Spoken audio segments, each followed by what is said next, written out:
Well, I already talked about the best, but with 2020 ready to close, I gotta talk about the movies that I did not like. I'm trying to write them with my top 15 least favorite movies of 2020 with some honorable mentions. And I watched a grand total of 138 2020 releases this year on various streaming services and in theaters. And out of those 138 movies, 57 movies got an F grade. This was a really difficult list to narrow down. I could have just taken all 57 movies, put them in a rank from worst to worst list, except that's not how ranked lists work. I just decided to stick with the traditional top 15 because I figured a top 10 wouldn't have worked with how many bad movies I saw and just how many movies I saw in general. And you can check out the full reviews of these on the Real Honest Movie Reviews playlist. And so I'm not going to go over the fine details of every single thing, and you're probably going to hear the word hate quite a bit. But let's get started with the honorable mentions. Earth and Blood. It was barely a movie. Had it been like just a short concept and part of an anthology or something, it might have worked because there were elements of something in it, but it was stretched out to like 80, 85 minutes when it was barely enough to cover 40 minutes. Eurovision Song Contest, A Story of Fire Saga. Look, I like Rachel McAdams. I don't like Will Ferrell, and I was willing to give this a chance. It wasn't very good. It really wasn't. At the time, I would have put this on my on the actual list. But no, I decided to put it in the honorable mentions because there were just a lot more movies that pissed me off. A Babysitter's Guide to Monster Hunting, originally in the top 15. I decided to push down because, again, some that were actually worse. But this was a really, really bad movie, even for kids. Blackwater Abyss, watch some idiots try to evade a crocodile, or alligator, or crocagator. Rollergator, no, don't evade that. Actually, evade that. Never watch Rollergator. Porno, it's a Shudder original. Shudder produces a lot of really good stuff. Porno was not one of them. And The Lovebirds, a really bad Netflix original film that was supposed to be out in theaters, but Netflix snatched it up after theaters got shut down. So now let's start with the top 15 proper.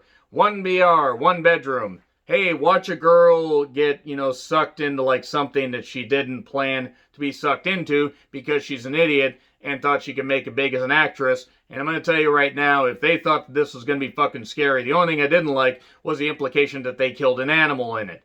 But the movie was barely a goddamn concept, and I did not find horrifying at all. There were a couple good ideas in this, but it was buried in just a lot of shit and a lot of unscary moments. And then we get You Should Have Left. Kevin Bacon, Amanda Seyfried, I don't actually know how to pronounce her name. Boy, how the mighty have fallen. This was a, crazy mind-bendy haunted house movie with ghosts and spoopiness and ghosts that targeted people that were not that great, not that great at heart. Maybe had some dirty secrets that they were going to expose. And yeah, I paid $20 for this and whatever. I mean, I had the money, so I was like, okay, I could have seen this in theaters and wasted my time, but I stayed at home and wasted my time. You should have left. Yeah, everybody should have left this in the fucking bin. So we then get to Antebellum, or Antebellum, or you know what? They really should have just called it, let's come up with a really stupid twist, but then try to come up with something really mind-bending for the trailer. The sad thing is there was good acting in this. There was no character development. There was just no real story, and nothing was horrifying about this. Now, I could see why some people might have thought it was horrifying, but to me, it was a lot like The Village, which I thought was really stupid. And Antebellum is just, it's almost as bad. It's actually pretty damn close. But despite the awfulness of it and the fact that the performances are pretty good overall, like at least, the main performances, there was just too much bullshit in this and not enough basically to recommend, except to say if you want to laugh with a whole bunch of buddies, that's about what Antebellum is, or Antebellum. Anyway, number 12, Bloodshot. Hey, it's Vin Diesel in a superhero movie, and holy shit, this is the last movie I saw in theaters, because they shut down a few days after this. I watched The Hunt, and then I watched Bloodshot. I enjoyed The Hunt. Not enough to put it on my favorites list, but I enjoyed it way more than Bloodshot, which had the feeling of it sat on the shelf for a year, and the studio's like, it's got Vin Diesel in it. It's got a couple pretty girls in the cast. We tried with it. Let's just edit it really bad. Let's put a fancy trailer in, set to some pretty decent music, and then let's hope Vin Diesel sells enough tickets. Well, he sold some, But the movie was a fucking mess and a fucking dumpster fire. The special effects weren't even all that good, and I feel bad because I'm sure the crews did the best they could. But this movie was phoned in, ridiculous. Guy Pearce has fallen into the fucking Earth's core with his, with his lack of like decent roles. Really goddamn sad. This was not a good movie. This was really fucking bad. And they hinted at a sequel. Please don't give us Bloodshot 2 Electric Dieseloo. So, number 11, Fatal Affair. I noticed the cast in this like, oh, this might be decent. No, it's not. Everybody makes every bad decision.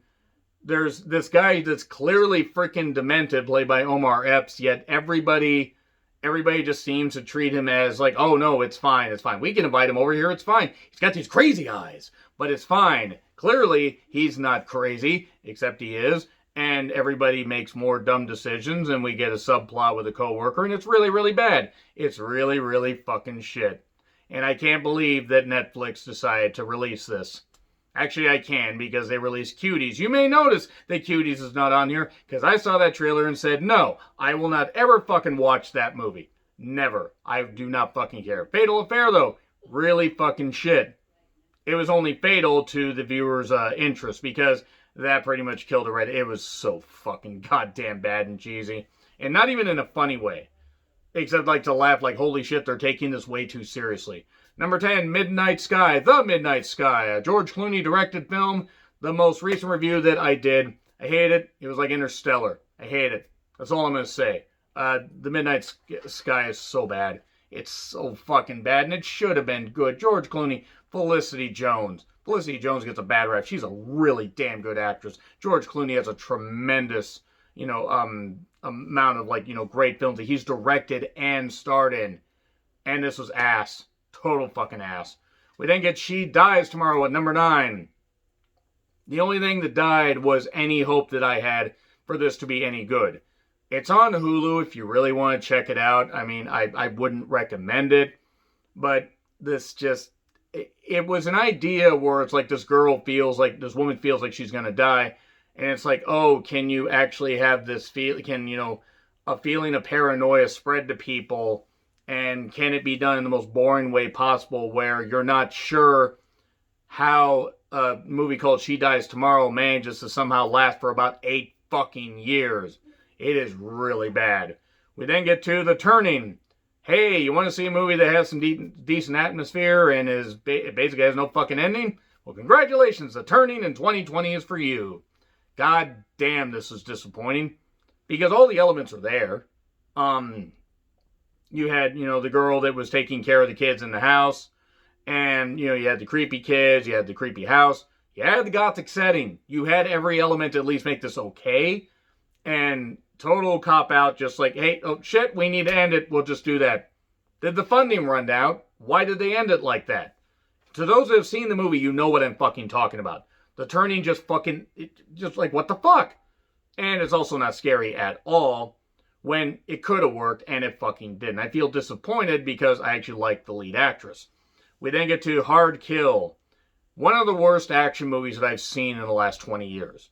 Bruce Willis totally phoning it in. Don't blame him. It had Natalie Eva Marie. Yes, Eva Marie, former Miss All Red Everything in WWE. That right there was a recipe for fucking disaster. She got more screen time than Bruce Willis did. That was fucking frightening. And also one of the worst villains that I've seen in an action movie or in any movie in a long goddamn time. And it also mostly takes place in a goddamn warehouse. Because I don't think that they had enough budget where they're like, well, shit, we've done these locations and this stuff. Let's give our character a horrible, horribly cliche backstory. And then let's just have it in a warehouse. And nobody's using this warehouse. Seriously, that's all it fucking is. It's just a battle in a goddamn warehouse. It's fucking stupid. Hard warehouse kill is what it should have been called. I actually would have rather followed the exploits of the warehouse just sitting there, because it was actually the best actor in the goddamn movie and the most fleshed out character. Number 6, Fantasy Island. Blumhouse thought that it was a good idea to turn Fantasy Island de Plain Boss de Plain into a horror movie. Lucy Hales seems to enjoy doing these kind of movies because she did Truth or Dare. Lucy Hale's actually a pretty good actress. Also, I assume drinks the blood of the innocent to look like she's perpetually 20 years old or 19 years old. Whatever it is, she looks fucking youthful, and she's in her early 30s, but, good genetics. There you go. This is so ridiculous. Like, everybody just gets to play out a fantasy, but the fantasies become too much, and oh no, maybe the island is playing tricks on them, and maybe they're gonna lead into doing a Blumhouse Fantasy Island series. Please fucking don't. It also features one of the most ridiculous twists as to who the killer is. Like, okay, I mean, I'm not surprised. Why? That's so ridiculous. Why would you think that's a good reason to kill people? Why would you think that's a good reason to think somebody likes you? What the fuck? Fantasy Island is so fucking bad. So goddamn bad. And it's really disappointing. This could have been good. Or at least could have been a cheesy kind of good. And it was about on the level of Truth or Dare. And that's disappointing because I expected this to be better than Truth or Dare. It didn't have any of the smiles like that. And if you've seen Truth or Dare, you know what I'm talking about. Fantasy Island is really fucking bad. Brahms the Boy 2 at number 5. Hey, let's retcon the first boy. Boy. Wait, Kratos? Yeah, there we go. So, I just don't understand why they felt the need to retcon it. If you haven't seen the first boy, sorry, spoiler. There was, the doll, the girl taking care of the doll and everything. But there was a guy, a burned kid that was actually, a fully grown boy, fully grown man living in the walls. And that's what he did. He would just take anybody that got in the house that his parents brought to be a babysitter. But in this one, they made it where the doll was possessed. They retconned the whole fucking thing, and they didn't even make it good. Why? Why did they feel Brahms the Boy 2 was a good idea? Why was Katie Holmes in this? Did she not learn anything from Don't Be Afraid of the Dark, which actually wasn't all that bad, except it kind of went off the rails towards the end? Did she not learn anything by not being in really, really shit movies? Disturbing Behavior came out almost 20 years ago, and this was right up there with Disturbing Behavior. I should retro review that at some point. Brahms the Boy 2 is really bad. Artemis Fowl. My God, no wonder Disney Plus just put this out on, their service without charging you like they did Mulan. Which I actually didn't get a chance to see Mulan before I did these lists, but oh well. Artemis Fowl, shockingly, stunningly horrible. I mean, just mind-bogglingly bad. I can't even come up with the proper words. It is mind-boggling how bad this fucking movie is. Colin Farrell's in it. Like, the kids try. The kids aren't very good, but the kids try. I will say that. But it's a hodgepodge of a whole bunch of fantasy stuff, a bunch of special effects. And had I not seen this and seen A Babysitter's Guide to Monster Hunting, that would have been in the place of this. Artemis Fowl, though, is worse. Like, thinking about it, even though I think I originally said that Babysitter's Guide to Monster Hunting was actually worse, this is much worse because 125, 150 million, so goddamn bad. I mean, so fucking bad. And you got a guy narrating and telling the story from like some kind of prison in the goddamn ocean. This is really, really fucking horrible. Can't imagine kids would find this entertaining. Number 3, Coffee and Kareem. This was my number 1 movie for a long time. I hate every single character in this movie. I don't hate everybody in the cast. I got nothing against the cast. It's got the main girl from The Hunt in this. And she was pretty good. She was pretty good in that. She wasn't good in this. Nobody was good in this. This movie actively killed off comedy for a number of months. This was fucking rotten to the core. Whoever came up with this idea should be slapped. Because Coffee and Kareem is fucking bullshit. That kid was annoying, and I mean as a character. Everybody was annoying in this. One of the most unfunny comedies I have seen in a long goddamn time. And everybody that thought that this was a good idea should be fucking ashamed. And Netflix should be ashamed for putting this tripe out.